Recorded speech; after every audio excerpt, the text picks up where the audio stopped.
Buenas tardes, estamos aquí con el doctor Eduardo Cortés. Él es cucuteño y bastante conocedor de los asuntos de frontera, y muy amablemente él acepta atendernos para la maestría de la ULA en Fronteras e Integración en la materia La complejidad de la frontera en asuntos económicos, sociales, políticos y ambientales. Pero lo que vamos a tratar es la primera parte, la complejidad social de esta frontera que viene cerrada. Pues la frontera sigue ahí, está cerrado es el paso. Entonces, doctor Eduardo, ¿qué nos puede decir al respecto? Yo creo que la frontera hay que verla fundamentalmente con una característica que es su componente humano. Parece que eso es lo que menos interesa. Cualquier política de Estado que nos relacione desde el punto de vista con la República Bolivariana de Venezuela y con la República de Colombia, pareciera ser que lo que menos se cuenta es con el capital humano. Yo creo que en la medida que se parta de ahí, de ese principio, cualquier decisión que tenga que ver con las políticas de Estado, tanto de un lado como del otro, en lo fundamental tiene que basarse en el componente humano que determina lo que es la sociedad en sus más diversas expresiones. En consecuencia, parece que eso es lo que menos se toma en cuenta, y eso es lo que precisamente nos lleva a afrontar crisis como la que estamos en este momento enfrentando en la que es la frontera, fundamentalmente quienes hacemos vida tanto de un lado como del otro, y que también hay otro elemento ahí que no se toma en cuenta. Es que si miramos en ese contexto de lo que es el ser, los humanos en sí, pues observemos algo, que tanto el colombiano como el venezolano tienen incluso nexos de orden familiar. Muchos colombianos tienen familia que son venezolanos, y muchos venezolanos tienen familia que es cucuteña, que es nortesantandereana, o colombianos en sí, muchos venezolanos. Ese es un elemento fundamental a tomar en cuenta. Yo creo que en esa medida, pero a veces es lo que menos se fundamenta, es lo que menos tiene que ver, porque se olvida de eso. Y disculpe que sea tan reiterativo en ese concepto. Lo fundamental para cualquier Estado es el ser, es el elemento esencial, o sea, los humanos. Doctor, parece que según eso, como que es lo que siempre se ha dicho, que las medidas las toman en Bogotá o en Caracas y no tienen en cuenta las zonas limítrofes de vecindad, como usted lo menciona, que ha sido durante toda la vida y tal vez en la mayoría de fronteras de los distintos países. O sea, siempre va a estar al lado de la línea esa del límite, uno y otro vínculo social, cultural, familiar, de todo tipo. Fíjese que hasta cuando hay procesos eleccionarios, los que pueden votar en uno o en otro país va y vota, porque como que a veces tienen la misma doble nacionalidad, y eso es hasta legal, no es que estén haciendo cosas ilegales. Si tienen identidad, pues acceden a votar y votan, pero las medidas las toman en Bogotá y en Caracas. Lo que usted argumenta es muy cierto, es que partimos de una política centralista, es decir, se define la suerte de la frontera en Bogotá y en Caracas, es decir, la región no cuenta, lo que es la realidad de la frontera pues no cuenta. Las decisiones que se toman, tanto a nivel de uno u otro país, se originan en las grandes capitales o en la capital de cada, en el caso de Colombia, en Caracas, y en el caso perdón, en el caso de Colombia en Bogotá y en el caso de Venezuela en Caracas. Porque, pero ahí yo sigo insistiendo en esa parte. Y usted señala algo muy puntual. Fíjese que usted, por ejemplo, ahorita se acabó de plantear un proceso eleccionario en diciembre. Y una de las propuestas que hizo un sector que es contrario a la política del Estado venezolano en este momento, tomó como bandera la solución del problema de la frontera, argumentando que si ellos obtenían una mayoría en la Asamblea Nacional, inmediatamente tendría que abrirse la frontera. Y eso no fue sino más una salida demagógica, y eso originó y cautivó a muchos electores, tanto que viven en el norte de Santander como el que viven en el Táchira, para votar por una asamblea bajo la premisa de que inmediatamente la oposición ganara las elecciones, se abría la frontera, desconociendo, y ahí lo que usted plantea es muy cierto, que la decisión de cierre de la frontera es competencia del Ejecutivo. Fue una decisión del señor Maduro, para bien o para mal, pero es una decisión, y la utilizan al componente humano, por eso yo me reafirmo en eso. Como un acicate plantearon de que si había una mayoría de la Asamblea Nacional, en esa tenía que el gobierno abrir, y fíjese que no, es decir, porque es una facultad del presidente de la República, es el centralismo. Y ahí volvemos a lo mismo que usted plantea, que no se toman las decisiones sino en las grandes capitales, Caracas y Bogotá. Don Eduardo, esto llama la atención, por ejemplo, ahorita con el corredor humanitario y la misma situación de Venezuela, que tienen una economía bastante como cerrada, la carencia de medicamentos, la carencia de asuntos tan delicados para la salud. Se ha escuchado que hay gente que trata por el corredor humanitario de pasar para conseguir en Cúcuta, en los diferentes centros clínicos, hospitales, como la respuesta a su problema, a su enfermedad. Eso que es tan social, que es tan del punto de vista, como usted lo menciona, humano, ¿cómo lo ve? Como en una situación allá bastante caótica, al estar en unas colas y con el control militar de la Guardia Nacional y del Ejército venezolano.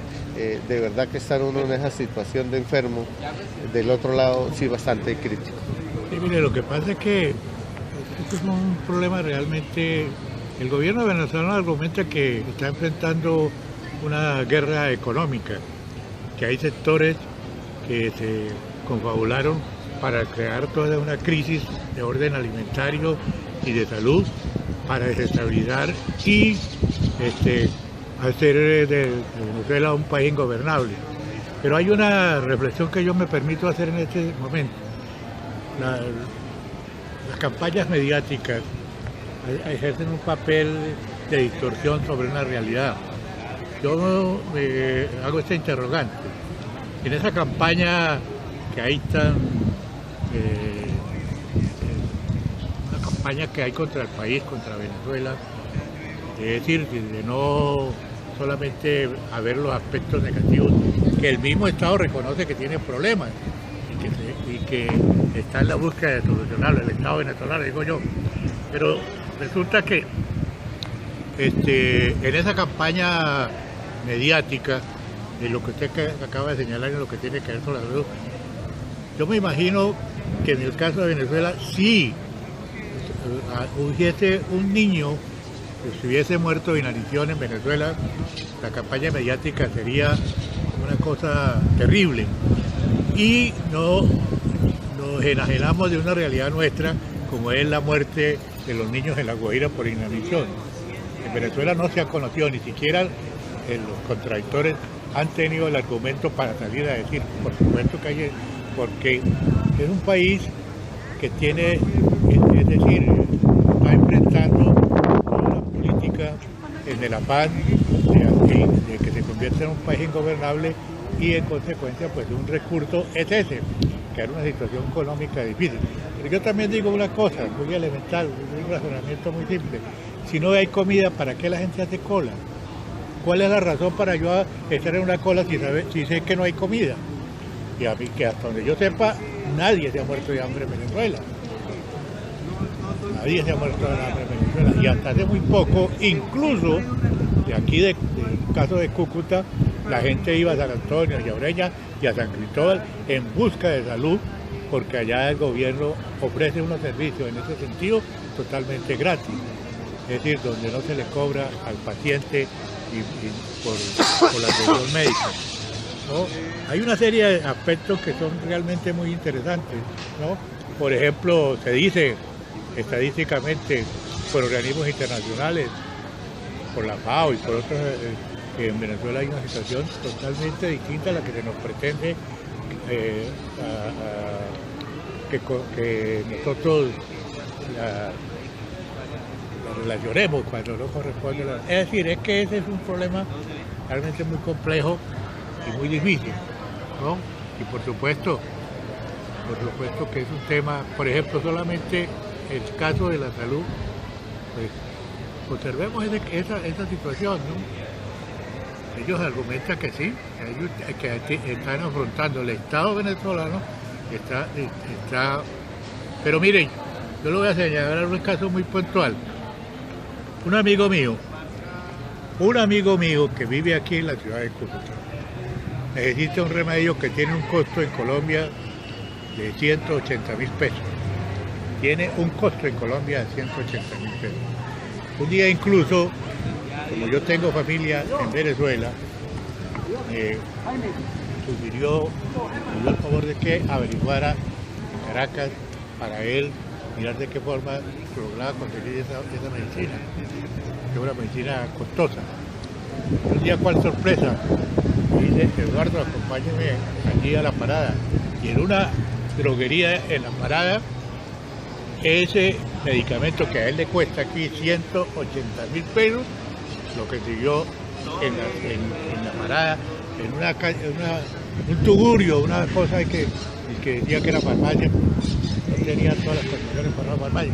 Y resulta que esa droga la consiguieron por 12.000 pesos. Bueno, Eduardo, son realidades. Hay que mirar lo que dicen los académicos de la realidad venezolana. Ellos están ahí en una situación delicada por la misma enfermedad holandesa de la economía, dependiendo del petróleo, en un ejercicio bastante cerrado, no son economías abiertas. Chávez tal vez cometió un grave error al expropiar a la empresa privada. Según los análisis, no hay economías autárquicas hoy en el mundo tan propias que vivan sola, y sí se ve por los medios de comunicación, tal vez de la oposición, gente haciendo cola, gente desesperada. Nosotros estuvimos buscando unos medicamentos en San Cristóbal y dicen los de las farmacias que no tienen. De todas maneras, sí es evidente que en Venezuela hay problemas de desabastecimiento, tanto de los productos de la canasta básica como los productos de estos para la salud y las necesidades de curarse de alguna enfermedad. Usted, don Eduardo, ¿por qué se relaciona como un hombre de frontera y desde cuándo tiene ese vínculo? Cuéntenos, por favor. En primer lugar, yo nací en Cúcuta, pero consecuencia de violencia que ha azotado este país, la República de Colombia, mi padre era un libre pensador, un hombre de izquierda, que vino aquí a Cúcuta siendo bogotano, que era un escultor. Aquí vino con mi madre, que también era bogotana, que tenía la misma disciplina desde el punto de vista de un ejercicio intelectual. Y hice el asesinato de Jorge Eliezer Gaitán, Estado líder del Partido Liberal. Mi papá sufrió amenazas, atentaron contra su vida y se vio obligado a ir a Venezuela. Y mire usted qué paradoja. Llegó en el gobierno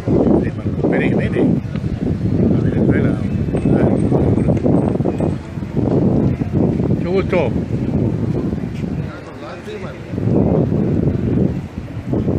Y allá, además, yo incluso era un niño, tenía 8 años, mi papá y mi mamá se desplazaron a Venezuela con mis hermanas.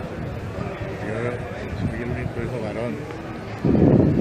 Y llegamos a vivir inicialmente a Cristóbal. Hasta allá llegaron las amenazas, mi papá tuvo que ir de un pueblo más allá, se llama Táriba. Allá estuvo un tiempo en Táriba y de Táriba se fue para Caracas. Yo estudié la primaria en un grupo escolar en Táriba que se llama el grupo Carlos Rangel Lamus, una persona muy interesante, un venezolano muy distinguido. Allá se llamaban esos grupos escolares. Al irme para Caracas, estudié en un liceo que se llama Liceo Permítor, yo soy bachiller. Posteriormente me vine para Colombia a estudiar. Yo soy sociólogo de la Universidad Nacional de Colombia. Ah, en Bogotá. Y pues después hizo parte de los grupos políticos. Después de liberales. Por la cercanía de la familia y además porque yo soy de Cúcuta, me interesé por la política y aquí me vinculé a un sector del Partido Liberal y ahí tuve alguna preeminencia. Pero siempre, además mis viejos, mis padres, sí se quedaron en Venezuela definitivamente. Mis hermanas, la mayoría de ellas nacidas en Cúcuta, una sola nació en Venezuela, que fue la menor, que ya murió. El resto todos somos sobrevivientes y están en Venezuela. Una de mis hermanas es egresada de la Universidad Central de Venezuela y es políglota, y la otra es historiadora. Entonces, y las otras son nada más de casa, casadas con gente muy vinculada al país de Venezuela. Entonces, fíjese, ese caso tan particular, ¿no? Sí, claro. Pues a mí se me parece, es decir, yo quiero entrañablemente a Venezuela y por supuesto quiero también a Cúcuta. Esa es la realidad como un ser, y yo creo que esa realidad mía es la de millones y millones de colombianos, que lo único, fíjese que aquí incluso de manera irresponsable han llegado gobernantes a decir y a estar provocando un conflicto internacional. El señor Uribe en alguna ocasión, ante una pregunta si era posible, Uribe Vélez, sí, si era una crisis que se presentó con la República Bolivariana de Venezuela, amenazó y dijo que le faltó todo el tiempo para invadir a Venezuela. ¿Qué hubiera podido significar eso para el país? Claro, muy grave. Es decir, una guerra, una confrontación entre dos países, es decir, pero el señor Uribe Vélez ni es cucuteño, ni es ni siquiera de Santander del Sur, sino que es antioqueño, entonces le hizo fácil eso. Y seguramente si hubiéramos entrado en una confrontación con Venezuela, pues los que íbamos a llegar a sufrir las mayores consecuencias, pues éramos los cucuteños y la gente del Táchira, y el resto de los dos componentes humanos hacia un lado o hacia el otro, pues no. Entonces eso en una actitud de un gobernante, ¿no? Y del otro lado, el difunto presidente Chávez, ante eso, la respuesta fue que no le faltó tiempo, sino que le faltaron cojones. Esa es la respuesta de ella. Y bien, esa es parte de nuestra realidad. Volvemos al tema que el propio Chávez era de frontera, porque era de aquí de Barinas. Pero quienes en una confrontación con Venezuela, que eso ni siquiera imaginárnoslo, hipotéticamente, pues ¿quiénes serían las zonas más afectadas? Pues el Táchira y el norte de Santander, por el lado allá de Zulia, La Guajira y Perijá. Entonces, también hubo una crisis hace muchos años en los gobiernos de lo que llaman allá la Cuarta República, con la famosa Violeta Caldas, estaba de presidente sí, Venezuela, claro, Jaime Barco. Luchiche, y aquí en Colombia era Virgilio. presidente Virgilio Barco. Pero eso no pasó de ser una escaramuza. Mucho más grave lo que dijo el señor Uribe y la respuesta del presidente Chávez en su momento. Bueno, doctor Eduardo, esto se ha evidenciado en los últimos días un coletazo y eso no es nuevo. Si usted revisa la historia política de América Latina, se ven esos movimientos, al principio como dictaduras, después como la posición del gobierno de partidos conservadores, después cambia por socialdemócratas y ahorita, después del momento largo de la izquierda en Argentina, en Brasil, en Venezuela, también hay otro momento en Bolivia. Hoy está mostrando que tal vez volvemos a la complejidad. Gobernar no es nada complejo. Los países tienen relaciones con el resto del mundo. Las mismas relaciones entre los países no son fáciles. Fíjense que a raíz de ese problema y sumado los TLCs que estaba firmando Perú y Colombia con los Estados Unidos, pusieron a Venezuela con Chávez a retirarse de la comunidad andina, la CAN. Hoy, por ejemplo, los dos socios comerciales y con los mayores flujos de comercio eran Colombia y Venezuela. Eran unas economías bastante complejas.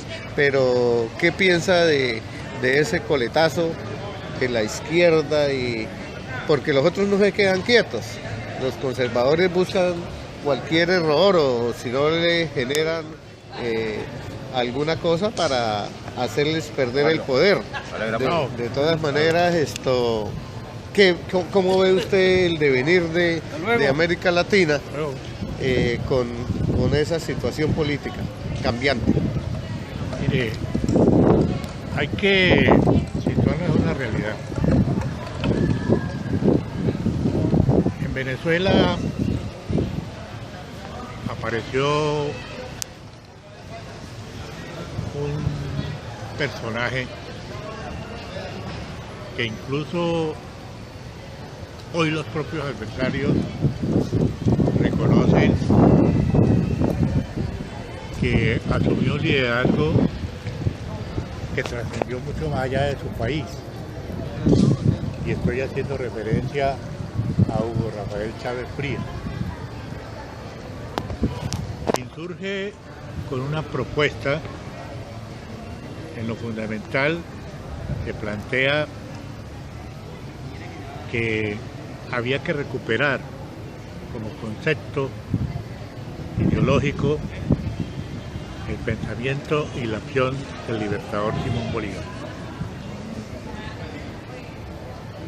Ahí él, en esencia, fundamenta su propuesta para un cambio político en Venezuela que venía afrontando una crisis tremenda en lo que se llamó la Cuarta República. Gobiernos que alternaban en el poder dos partidos tradicionales allá, Acción Democrática, con una tendencia socialdemócrata, y COPEI, del lado de unos sectores contrarios que se fundamentaban en el socialcristianismo. Como conservadores, ¿no? Sí, como pegados a la iglesia, ¿no? Partidos que tuvieron liderazgos muy importantes, con gente muy preeminente, por el lado de Acción Democrática, con Rómulo Betancourt, Raúl Leoni y otra serie, el mismo Carlos Andrés Pérez, y del lado de COPEI, con Rafael Caldera y Herrera Camping y otra serie de personajes que usted acaba de señalar algo que tienen tienen alguna similitud en lo que tiene que ver con la República de Colombia. Acción Democrática podríamos decir que tiene alguna similitud con el Partido Liberal en Colombia y COPEI con el Partido Conservador. Esos dos sectores políticos mandaron por algo más de 40 años en lo que se llamó la cuarta y se presentó una crisis institucional con una insurgencia en cabeza de Hugo Rafael Chávez Frías, con una intentona insurreccional, incluso que fue develada en contra del presidente Carlos Andrés Pérez, que venía afrontando una crisis tremenda, que incluso había sido acusado por hechos de corrupción y había sido detenido el señor Carlos Andrés Pérez, que entre otras cosas, mire usted, volviendo al tema del componente humano, resulta que se decía que Carlos Andrés Pérez, una manera de criticarle y de estigmatizarlo en Venezuela, los adversarios decían que era colombiano y que había nacido en Chinaco, como ahora están diciendo que el señor Maduro nació en Cúcuta, cosas que no corresponden en ninguno de los dos casos a una verdad. Bueno, pero entonces, producto de una crisis que se creció allá en lo que llamó la Cuarta República, hay una insurrección militar que fracasa. El objetivo era apresar al presidente Carlos Andrés Pérez y obligarlo a que renunciara y buscar un gobierno de transición. Aparece Chávez derrotado con una frase que tuvo mucha connotación, diciendo que había fracasado. Por ahora, eso quedó grabado en el subconsciente del país. El hombre apareció en un momento de crisis y el país pensó que la solución estaba en el liderazgo de Chávez. Chávez incluso es administrado por el gobierno de Rafael Caldera, un gobierno socialcristiano, de Concela Mechea, y a él y al equipo militar que había insurgido con él.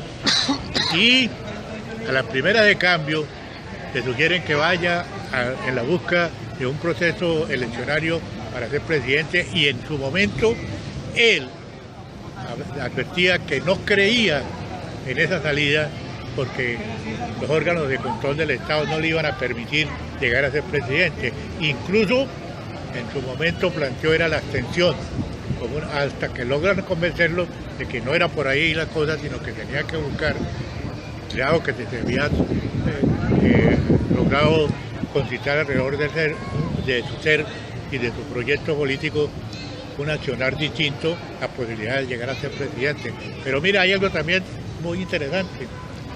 Incluso Chávez empieza a plantear a Venezuela como una salida, lo que en su momento planteó Tony Blair en Inglaterra, que fue la tercera vía, que era ni capitalismo ni socialismo. Y él en Venezuela habló como una opción de la crisis de Venezuela, la tercera vía. A propósito, el abanderado en el país de la tercera vía fue el señor presidente también. Juan Manuel, él estuvo en Inglaterra. Anduvo una propuesta que planteó Tony Blair en Inglaterra, y que en la única parte donde tuvo eco en su momento fue en Venezuela con Chávez, y luego en Colombia, y parece que al mismo tiempo. Sí, al mismo tiempo los dos planteaban la tercera vía. Don Eduardo, la Universidad de los Andes tiene un programa académico bastante interesante, que es esta maestría en fronteras e integración.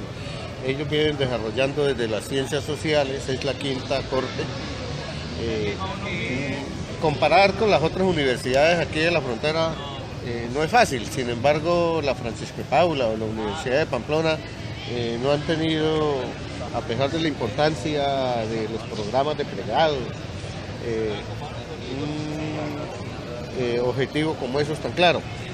De pronto la ESAP sí tuvo una especialización en fronteras e integración, pero solamente hubo una sola corte.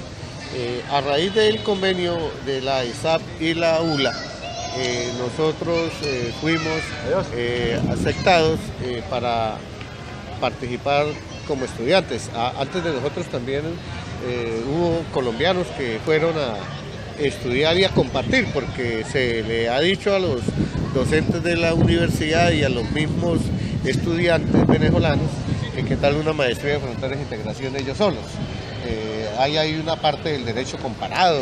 Por ejemplo, acabamos de venir de un foro en Venezuela, en el Colegio de Abogados de San Cristóbal, y se criticó por parte de los expertos panelistas, doctores, académicos, como una ley de fronteras que emite en diciembre el gobierno de Nicolás Maduro fue prácticamente muy simple, y lo que le entrega para estas relaciones con Colombia, relaciones tormentosas por la situación del mismo contrabando del combustible, por el mismo contrabando de alimentos y por otras situaciones que son evidentes. Eso es cierto, eso no se puede negar, la diferencia cambiaria. Sin embargo, lo que ha dicho la ULA y los que conocen de los objetivos es que estos países no pueden estar, como usted mencionaba al principio, en una situación de controversia. Tan pronto Maduro cierra la frontera, antes de eso, don Eduardo, nosotros llevamos más de un año estudiando y hemos encontrado brotes xenofóbicos en San Cristóbal y en la misma San Antonio y en Ureña. También se ha visto brotes xenofóbicos en Cúcuta. ¿Qué piensa? Las universidades son universidades convencionales, que actúan en correspondencia con determinados intereses. En Venezuela hay una política mucho más abierta, mucho más, entonces eso choca. Es decir, es que por eso hay que abogar por la integración, por eso es necesario decirle, para ponernos de acuerdo en muchos aspectos, no solamente en el problema académico. Es que el problema no es solamente académico, hay que ponernos de acuerdo incluso, por ejemplo, miren, ¿por qué no hacer realidad entre los dos países una salida a fortalecer el campo? A fortalecer el campo. Buena propuesta. Exacto, a fortalecer claro, el campo. Después el problema debe venir la propuesta, ¿no? Si miramos los países territorialmente, lo que representa Venezuela y lo que representa Colombia, donde haya una política de integración, de soberanía de los dos países, ¿por qué no hacer planes para fortalecer el campo, para abastecernos al país? Incluso no solamente para abastecernos desde el punto de vista llevándole al campo, mejorando las condiciones de vida del campesino y con la capacidad de producción que tengan los dos países, convertirnos en un país exportador de alimentos.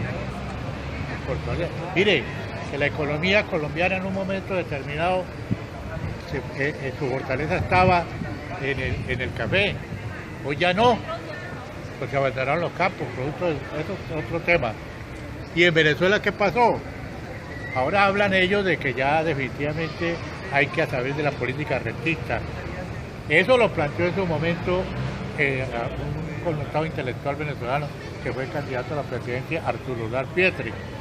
Hablaba de que había que sembrar el petróleo. No le pararon bolas.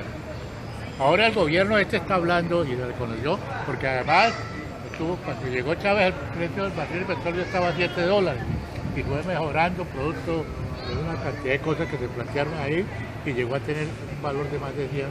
De $100 el barril.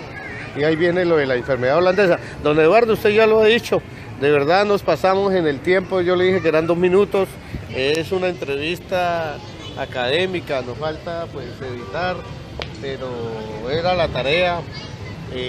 Tomar una persona vocera. Eso no lo va a pasar, no. Tiene que traer ahí. Sí, tengo que hacer los recortes. Que visibilizarlo. Sí, pero muchas gracias por todo, don Eduardo, de verdad.